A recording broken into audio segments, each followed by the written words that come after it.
কতটুকু হয়েছে আমি জানি না, কিন্তু আপনারা দেখছেন কালচারের একটা চেঞ্জ শুরুতেই হলো। তো এটার জন্য আমার মনে হয় আমরা আলাদা ভাবে আমাদের বেলায়েত সাহেবকে, ইঞ্জিনিয়ার বেলায়েত সাহেবকে আসলে ধন্যবাদ জানানো, কৃতজ্ঞতা জানানো দরকার। আর এখানে মাননীয় সংসদ সদস্যবৃন্দ আছেন, এখানে সিডি এর অত্যন্ত গুরুত্বপূর্ণ অফিসিয়ালস আপনারা সবাই আছেন। আপনাদের সকলের অনেকের সাথে আমার পরিচয় আছে, কারো কারোর সাথে একেবারে ভালো ভাবেই চিনি, কাউকে একটু কম চিনি হয়তো, কিন্তু মোটামুটি চিনি। আমরা চট্টগ্রামের মানুষ, সবাই একসাথে বড় হয়েছি। চট্টগ্রামের সমস্যাগুলো আপনাদের চেয়ে বেশি আর কেউ জানে না, আপনারা জানেন। আমার মনে হয় একটা মাস্টার প্ল্যান ছিল, যে মাস্টার প্ল্যানটা নিয়ে সিটি কর্পোরেশন সিডিএ 90s এ কাজ করেছিল আমার পিতা আব্দুল্লাহ রহমান মরহুম। তিনি এটা নিয়ে প্রায় কথা বলতেন। আপনাদের কেউ কি মাস্টার প্ল্যান আপনাদের হাতে আছে? আচ্ছা, তাহলে এখানে আছে। আমাদের সেই মাস্টার প্ল্যানকে আসলে তো ধরে সব করা যাবে না, কারণ আমরা অনেক কিছু চেঞ্জ করে ফেলেছি নিশ্চয়ই। কিন্তু আমরা নতুন করে আমাদের জুরিসডিকশনটা কি সিডিএ, আমি আমার এই নলেজের জন্য একটু লজ্জা বিব্রত হচ্ছি।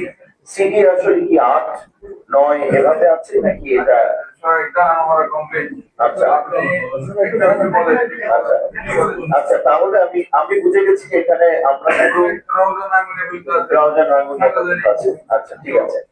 আমাদেরকে যদি আসন ভিত্তিক ভাবে আপনি অ্যাসাইন করেন, আপনি যদি অ্যাসাইন করতে পারেন আসন ভিত্তিক ভাবে, যে একজন, আমার তো পুরো আমি জানি, ওটা জানি জি, আপনি আমি পুরো, তো আমাদের এই এই আসনে যদি সিডি এর ইচ্ছাটা কি, আগে আমাদের ইচ্ছা না, সিডি এর ইচ্ছা কি, কি কাজ বাকি আছে, কি তারা করতে চায়, একটা যদি পথ নকশা, এবং যেটাই হয়ে যাবে মাস্টার প্ল্যানের অংশ যদি দাঁড় করাতে পারেন, তাহলে আমরা জানি যে আমরা কোথায় যাব, আমরা 5 বছরে কোথায় যেতে চাই। আমি এখন মহেশখালের পাশে রাস্তা দেখি ওরা ভাঙা, আজকে 10-12 বছর ধরে এভাবেই আছে। ওটাই কি সিডিএর কোনো রোল আছে? আমার just জানা দরকার। মহেশখালের পাশের রাস্তাটা আমাদের মহেশখাল, আমার আসলে এই 11 নম্বর ওয়ার্ড এবং ওইদিকে, তো এই ওখানে না, ওইটা মহেশখাল বড়, মহেশখালের একটা অংশ আর কি, কাঠরলি আমার। আচ্ছা যাই হোক, যদি আমাদের নাও থাকে, আমি বলছি যে আপনাদের জুরিসডিকশনে যা আছে, যদি আমাদের আসনে, যার যার আসনে, কারো আসনে কম হবে, কারো আসনে বেশি হবে, আমার আর ওনার আসনে সবচেয়ে বেশি হবে। তো যদি একটা দায়িত্বপ্রাপ্ত কাউকে কেউ থাকেন এবং আমরা আমরা জনপ্রতিনিধি তার সাথে কাজ করতে পারি, অথবা আমাদের অফিস কাজ করতে পারে, 1 সপ্তাহ হোক 1 মাস হোক, আগে বুঝে নেয়া যে সমস্যাগুলো কোথায়, তাহলে সমাধানের চেষ্টা করা যাবে। অবশ্যই আমার আসার আগে নিশ্চয়ই অনেকগুলো আলোচনা হয়েছে, আমি আসার পরেও আরো কিছু আলোচনা শুনেছি, কিন্তু without a master plan for the city আমরা আগাবো কোথায়? এরপরে আসবে সিটি কর্পোরেশন এবং ওয়াসা, এই কোঅর্ডিনেশনটা, এই কোঅর্ডিনেশনে আমাদের মেয়র, আমরা যতটুকু বুঝি তিনি কিন্তু খুব পজিটিভ। আবার আমরা এখন যাকে পেয়েছি সিডিএতে, তিনি দুর্দান্ত রূপে পজিটিভ। ওয়াসাতেও যিনি আছেন আরেক অসাধারণ মাপের পজিটিভ মানুষ চিটাগংয়ের জন্য। তাহলে আমরা আর সংসদ সদস্য মূলত শহরে আমরা সিডিএর জুরিসডিকশনে যারা আমরা তো আছি, অতএব আমরা সহমত আছে এরকম কিছু মানুষ একসাথে হলেই আমরা কিন্তু এখন কাজগুলো করতে পারছি খুব অনায়াসে। এবং এখানে কোনো সুযোগ নাই অন্য কোনো চিন্তা করবার, মানে অন্য পথে যাওয়ার, আগের মতো কোনো ধরনের। তাহলে এই এতগুলো মৃত্যু, 24-এর এতগুলো হনন, এত কষ্ট, 17 বছরের এত বিভীষিকাময় জীবন, এগুলো আমাদেরকে হন্ট করবে পুরো বাংলা, সারা জীবন আমাদেরকে হন্ট করবে যে আমরা জাস্টিস করতে পারি না আমাদের চট্টগ্রামের সাথে, আমাদের দেশের সাথে।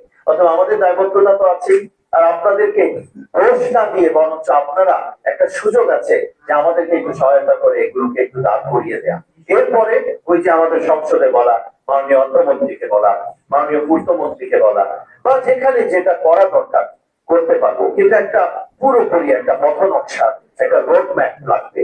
আমার মনে হয় সিডিএ, সিটি কর্পোরেশন একসাথে হয়ে ওয়াসা আপনারা এই প্রথম এই বৈঠকটা, আজকে যেমন এই বৈঠকটা হলো, খুব অসাধারণ একটা কাজ হয়ে গেল।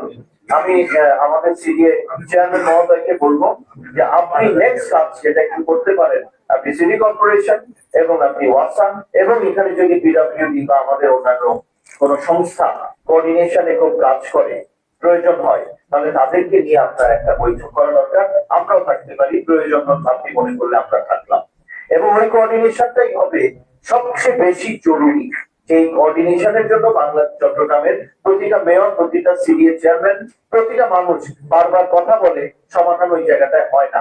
সবসময় কোঅর্ডিনেশন নিয়ে কথা হয়। মেয়র, আমি নাম না নিলাম, মরহুম যিনি ছিলেন তার থেকে শুরু করে শেষ পর্যন্ত এই কোঅর্ডিনেশনের কাজটাই আমি সেই দিন করে দিয়েছি বলে একটি আলাপ আছে চট্টগ্রামে, এবং এটার আমার উদ্দেশ্যটা ছিল যেন কোঅর্ডিনেশনটা হয়ে যায়। এবং আমি শুনেছি সিডিএর একটা পেন্ডিং টাকাও আপনারা পেয়ে গেছেন আমার বলার 5 দিনের মধ্যেই। এটাই ছিল আমাদের উদ্দেশ্য, কোঅর্ডিনেশন। 19 সদস্যের কমিটি হয়ে গেছে, কোঅর্ডিনেশন দাঁড়িয়ে যাচ্ছে। এখন আরো বৃহৎ আকারে, শুধু জলাবদ্ধতায় না, এখন আমাদের পুরো চট্টগ্রামে এই কোঅর্ডিনেশনটা করে নিতে হবে। আমরা তো বলেই রেখেছেন মাননীয় সদস্যরা যে কিভাবে তারা আগ্রহী, কতটা তাদের মন আছে এই ব্যাপারে। অতএব এখন শুধু আপনাদের দিক থেকে বাদ বাকি কাজটা করার আছে। আর অসাধারণ মানুষ, আমি ওনার ব্যাপারে কালকে রাতে একটা কমেন্ট করেছি যে মানুষের যোগ্যতা যাচাই করবার ক্ষমতা আমাদের সবার নাই, এবং মানুষের ব্যবহার এটা প্রথম বিষয়। এই ব্যবহারের জায়গায় আমি ইঞ্জিনিয়ার বেলায়েত সাহেবকে একেবারে সবার উপরে রাখলাম, কেননা ওনার এই জায়গাটা আমাকে মুগ্ধ করছে, ওনার বচন, ওনার বাচন এবং চট্টগ্রামের প্রতি ওনার প্রীতি।